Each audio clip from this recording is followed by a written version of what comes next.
At breakfast, my son asked, "Mom, should I tell Dad about last night?" What happened next shattered everything. The spoon in my hand froze halfway to my mouth. My son's voice was innocent, almost cheerful, like he was asking if he could go outside to play or have another waffle. "Mom, should I tell Dad about last night?" But the words hit me like a truck, like a physical blow, like the ground disappearing beneath my feet. Across the table, my wife's hand jerked. She knocked over her orange juice. The glass tipped, orange liquid spreading across the white tablecloth, dripping onto the floor. Her face went pale, actually pale, color draining in real time. "Eat your breakfast," she said quickly, voice shaking, high-pitched, panicked. "Just eat. We'll talk later." I didn't say a word, didn't move, just sat there with my spoon suspended in air. I just watched her, really watched her, saw the fear in her eyes, saw the guilt, saw everything I'd been pretending not to see for months. And in that moment, something inside me went cold, went dead, went numb. For months, 6 months, maybe 7, I'd been telling myself I was imagining things, that I was paranoid, that I was being crazy. The late-night work meetings that started happening every Thursday, always Thursday, never any other day. The sudden password lock on her phone. After 8 years of marriage, after never caring before, suddenly privacy mattered. The way she smelled different when she came home, not like her usual perfume, like someone else's cologne. Masculine, unfamiliar, wrong. The way she'd stopped looking at me during conversations, stopped touching me, stopped laughing at my jokes, stopped everything that made us us. But last night changed everything. Last night, I stopped pretending, stopped lying to myself, stopped hoping I was wrong. Last night, while she thought I was out of town for work, a business trip to Denver, I'd told her about for weeks, I sat in the dark living room of our house, waiting, watching, not moving, watching the feed from the camera I'd hidden by the back door 3 weeks ago. Tiny camera, wireless, motion activated, ordered it on Amazon, installed it myself. I saw the headlights pull into our driveway at 9:47 p.m., saw her car, our silver Honda, the one I made payments on, saw her step out, not alone, passenger door opening, a man getting out, and I saw his arm go around her waist as they walked to the door, saw her lean into him, saw her laugh, that laugh, the one that used to be just for me, saw them slip into the house through the back door, the door 15 feet from where I was sitting, in complete darkness. I watched them kiss in my kitchen, under the lights I'd installed, on the floor I'd refinished, in the house I'd bought for our family. Long kiss, deep kiss, hands in hair, bodies pressed together, before they disappeared down the hall, toward our bedroom, the bedroom where I slept, where our son had been conceived, where we'd built a life. I didn't sleep a single minute that night, just sat there, in the dark, watching the clock, waiting for morning, planning. Now, in the harsh morning light, my 7-year-old son had just confirmed everything, had just blown open the lie, had just exposed the truth she'd been hiding. My wife Lisa couldn't even look at me now, staring at her plate, at the spilled orange juice, at anything but my face. I stood up slowly, chair scraping loud against the tile floor, sound echoing in the suddenly silent kitchen. My son Tyler blinked at me, confused by the tension, by the silence, by whatever he was sensing, milk dribbling down his chin, 7 years old, innocent, unaware. Lisa finally spoke, voice thin, barely audible. "It's not what you think. Whatever he meant. It's not." I didn't answer, didn't respond, didn't engage. I walked to the counter, picked up my phone, opened the video app, hit play. The sound of her laugh, the one that used to be just for me, filled the kitchen, crystal clear, unmistakable. Her voice, her words, "I've missed you so much." She reached across the table, fast, desperate, like she could grab the phone before Tyler saw, before the evidence became real. "Don't. Go get ready for school, buddy," I said gently, eyes never leaving hers, voice calm, controlled. "Brush your teeth, get your backpack." Tyler hesitated, looking between us, sensing something wrong, something bad. "But Dad, now please." He obeyed, sliding off his chair, walking slowly toward the stairs, looking back once, confused, scared. When I heard his footsteps on the stairs, when I heard his bedroom door close, Lisa finally dropped the act, dropped the pretense, dropped the mask. "It was a mistake," she whispered, tears starting, voice breaking. "Just once. It didn't mean anything. I swear, it was stupid. I was confused. But I'd seen the video, the way she looked at him, the way she touched him, the way she smiled, the same way she used to look at me when we were dating, when we were falling in love, when we first got married." I leaned on the counter, trying to keep my voice steady, trying not to scream, trying not to break down. "How many Thursday nights have been a mistake?" She opened her mouth, but no words came out, just air, just silence. That silence told me everything, more than any confession, more than any admission. That silence was the truth. I walked past her, didn't touch her, didn't look at her, went to the bedroom, our bedroom, started packing a bag. Not for me. me, for her, I wasn't leaving. This was my house, my home,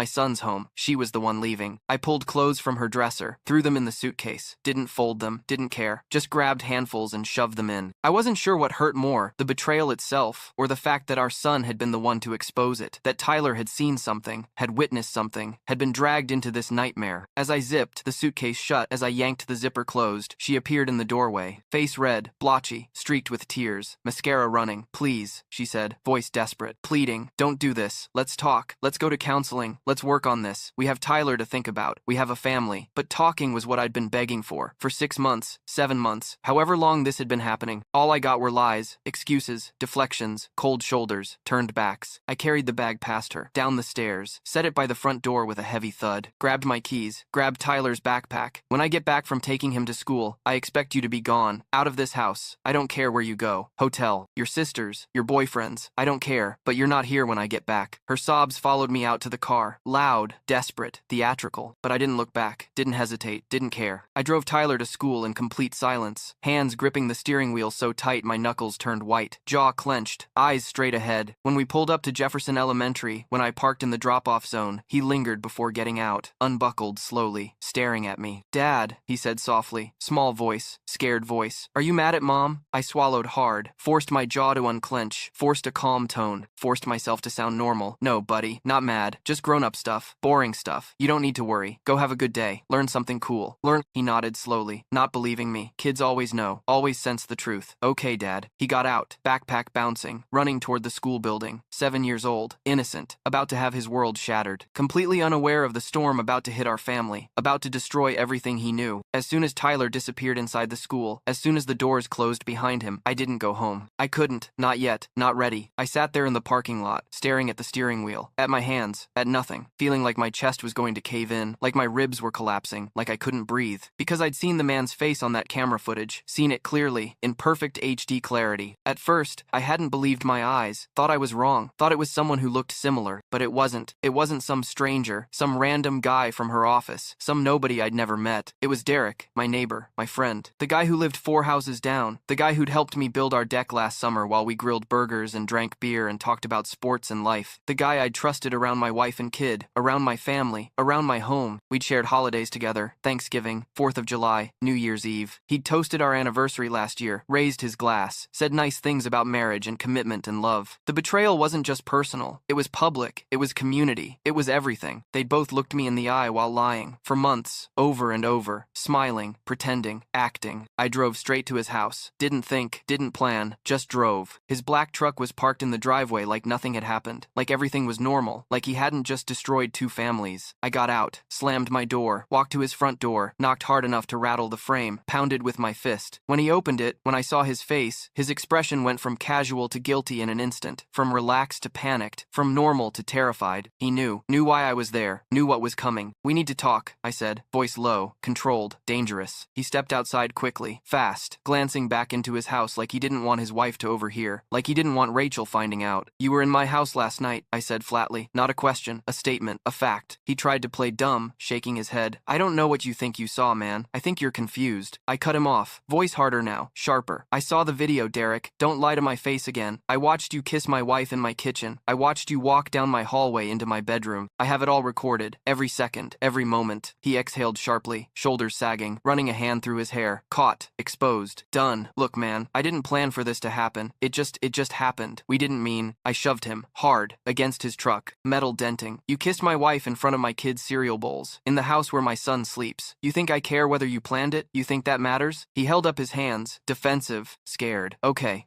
you're right. I'm sorry. It wasn't just once. We've been seeing each other for a few months, since summer, maybe longer. The calm way he said it, the casual admission made me want to put him through the windshield, made me want to destroy him, but I didn't hit him, didn't lose control, stepped back instead, breathing hard, fists clenched. You're going to tell Rachel, I said finally, voice cold. Final. You're going to tell your wife today, before I do, and if you don't, if I have to tell her, I'll show her the video myself. Every second of it. His eyes widened, actually widened. Wait, what? You can't, today, by noon, or I come back with my laptop. He nodded slowly, realizing I wasn't bluffing, realizing this was real. Fine, I'll tell her, I'll do it. I turned and walked away, back to my car, left him standing there, broken, exposed, terrified. When I got home, Lisa was sitting on the couch, waiting, suitcase still by the door where I'd left it, face blotchy from crying, eyes red, makeup destroyed. She looked up when I walked in, hopeful, desperate. Did you take him to school? Is he okay? I nodded but didn't sit down, didn't get comfortable. Yes, and I talked to Derek. Her face transformed, eyes widening, color draining. You what? I talked to him, your boyfriend. Had a nice conversation in his driveway. She flinched like I'd slapped her, like I'd hit her. He's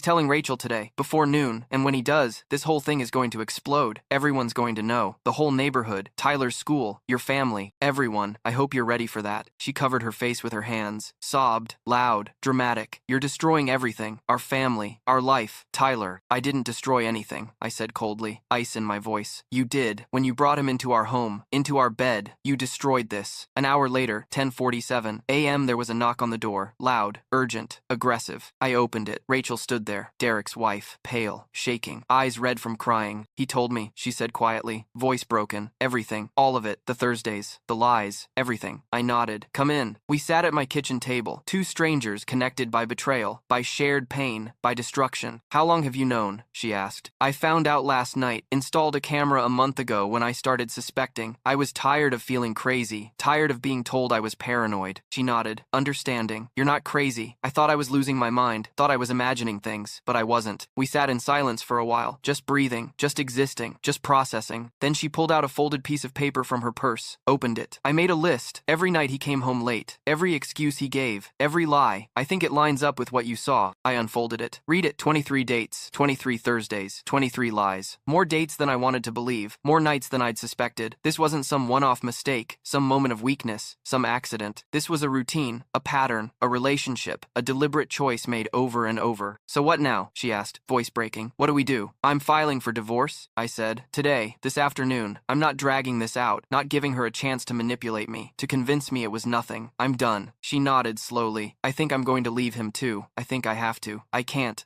look at him anymore. That's when I made a decision. I'm going to invite him over, Derek, here, now. She looked at me like I'd lost my mind. What? Why would you do that? Because I want him to see us both sitting here together. Want him to see the damage he caused, the destruction, the pain. Want him to face it, face us, face reality. She hesitated, then nodded, slowly. Okay, I'll stay. Let's do it. I texted him. Come to my house now, both of you. You and Lisa. We need to talk. 10 minutes later, 11:03 a.m., they walked in together. Derek and Lisa, both pale, both scared, both caught. Derek saw Rachel sitting next to me. His face went completely pale, white, ghost white. Sit down, I said, pointing to the chairs across from us. Both of you. They sat slowly, hesitantly, like children, like criminals. Tell her, I said to Derek, looking right at him. Every time, every place, every lie. No more half-truths, no more minimizing, everything. He swallowed hard, Adam's apple bobbing, started talking. At first, vague admissions. It was a mistake. We didn't mean to hurt anyone. It just happened. But under our stares, under the weight of our silence, he went into detail. The nights, the dates, the lies, the excuses, the planning, the hotels, the sneaking, all of it. Rachel sat there silent at first, tears streaming, listening, processing, until he got to the part about the night of her birthday, September 14th, 3 months ago, when he told her he had to work late. Emergency at the office. Crisis he couldn't avoid, but had really been at my house, with Lisa, in my bed. You ruined my birthday to sleep with her, Rachel said, standing up suddenly, voice shaking with fury, with rage, with heartbreak. You let me sit there alone at the restaurant waiting for you while you were here, with her, in their bed. We're done, she said, voice steady now. Final. Pack your things tonight. You're out. Out of my house. Out of my life. Out. Out. Derek turned to me then, maybe expecting mercy, maybe expecting understanding, maybe expecting something. I gave him nothing, just cold silence. And you are never coming near my son again, I said, voice like ice. If I see you on my property, I call the police. If you talk to Tyler, I call the police. If you even look at him, I call the police. You're done. Finished. Gone. He nodded, looking like a man who just realized his entire life had been ripped apart, destroyed, ended. When they left, when Derek and Lisa walked out together one last time, the house felt eerily quiet, empty, different. That felt final, Rachel said. It was, I said. Now we start over, both of us, from nothing, from scratch. And for the first time in months, for the first time since I'd started suspecting I could breathe,